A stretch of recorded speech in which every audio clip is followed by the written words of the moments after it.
पिछले भाग में एक खत ने माजीसा के पांवों तले जमीन खींच ली थी। जागीर जब्त, देशद्रोह का इल्जाम और राजकुमार का भविष्य दांव पर।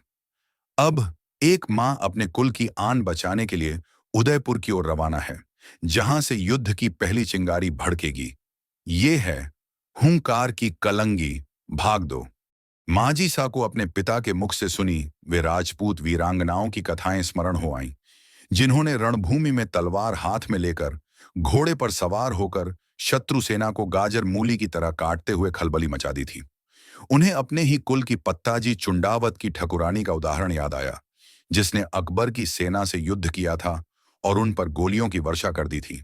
माजिसा ने सोचा, जब हमारे ही खानदान की वह ठकुरानी युद्ध में जा सकती थी, तो मैं क्यों नहीं? क्या मैं वीर नहीं? क्या मैंने भी किसी राजपूतानी का दूध नहीं पिया? बेटा नाबालिग है तो क्या हुआ, मैं तो हूं। अपनी सैन्य टुकड़ी का नेतृत्व मैं स्वयं करूंगी और जब तक शरीर में प्राण है दुश्मन से जूझूंगी। इन साहसपूर्ण विचारों के आते ही माजीसा का मन स्थिर हो गया। उनकी आंखों में तेज चमक उठा, चेहरे पर पराक्रम झलकने लगा। उन्होंने दृढ़ स्वर में प्रधान जी को आदेश दिया, राणा जी का हुक्म सिर माथे, अपनी सैन्य टुकड़ी को युद्ध योग्य कीजिए। हम अपने स्वामी के लिए रणभूमि में उतरेंगे और प्राणों की बाजी लगा देंगे। प्रधान जी ने कहा, माजीसा, ये सब ठीक है, परंतु स्वामी के बिना कैसी फौज? माजीसा तुरंत बोली, हम हैं ना, अपनी फौज का नेतृत्व हम स्वयं करेंगे। प्रधान ने विस्मय से माजीसा की ओर देखा। माजीसा पुनः बोली, क्या आज तक महिलाओं ने युद्ध नहीं किया? क्या आपने उन वीरांगनाओं की कथाएं नहीं सुनी, जिन्होंने रणभूमि में अद्भुत वीरता दिखाई? क्या हमारे ही खानदान की पत्ताजी की ठकुरानी सा ने अकबर के विरुद्ध युद्ध करते हुए वीरगति प्राप्त नहीं की? मैं भी उसी कुल की बहू हूं, तो मैं क्यों नहीं युद्ध कर सकती? बस फिर क्या था। प्रधान जी ने तुरंत कोसीथल की सेना को तैयार किया और कूच का नगाड़ा बजा दिया। माजीसा ने जिरह बख्तर पहना, सिर पर टोप धारण किया, हाथ में तलवार ली और गोद में अपने नन्हे पुत्र को बिठाकर घोड़े पर आरूढ़ हुई। कोसीथल की फौज के आगे आगे माजीसा भाला लिए, कमर में तलवार लटकाए उदयपुर पहुंची और हाजिरी लगवाई। कोसीथल की फौज हाजिर है। अगले दिन मेवाड़ की सेना ने मराठों पर धावा बोला। हरावल अग्रिम पंक्ति में चुंडावतों की सेना थी, जिसमें माजीसा की टुकड़ी भी शामिल थी। पाटवी सलूम्बर के राव साहब ने फौज को संबोधित किया, वीर राजपूतों, मर जाना पर पीठ मत दिखाना। हमारी वीरता के बल पर ही हमारे चुंडावत वंश को हरावल में स्थान मिला है, जिसे हमारे पूर्वजों ने सिर कटाकर भी निभाया है। मातृभूमि के लिए मरने वाला अमर हो जाता है, अतः निर्भय होकर शत्रु पर टूट पड़ो।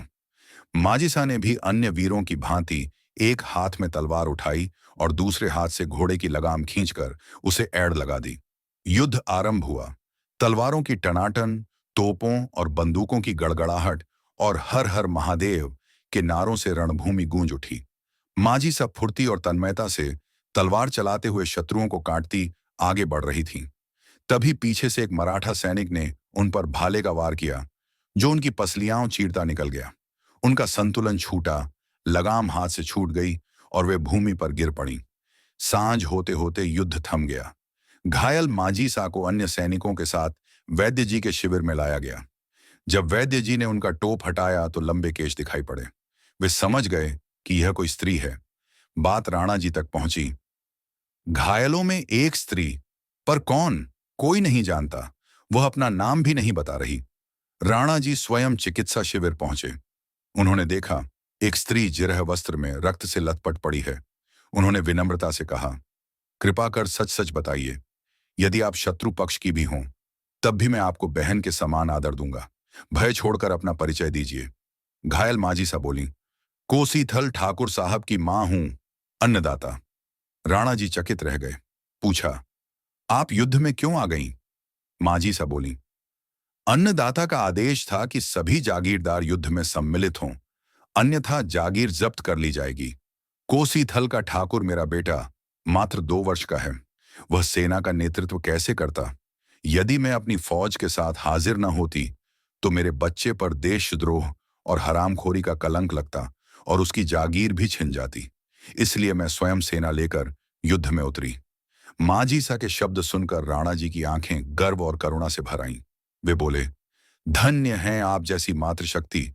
मेवाड़ की आन बान शान आप जैसी देवियों के कारण ही जीवित हैं। जब तक आपके जैसी वीर माताएं इस भूमि पर हैं, कोई माए का लाल मेवाड़ का सिर नहीं झुका सकता। राणा जी आगे बोले, मैं आपकी वीरता के सम्मान में आपको पारितोषिक देना चाहता हूं। जो चाहे मांगे। माजी सा कुछ क्षण सोचकर बोली, अन्नदाता, यदि कुछ देना ही है तो ऐसा दीजिए जिससे मेरा बेटा सदा सिर ऊंचा करके बैठे। राणा जी भाव विभोर होकर बोले, आपको हुंकार की कलंगी बख्शी जाती है। इसे आपका बेटा ही नहीं, उसकी पीढ़ियां भी गर्व से धारण करेंगी और आपकी वीरता को सदैव याद रखेंगी।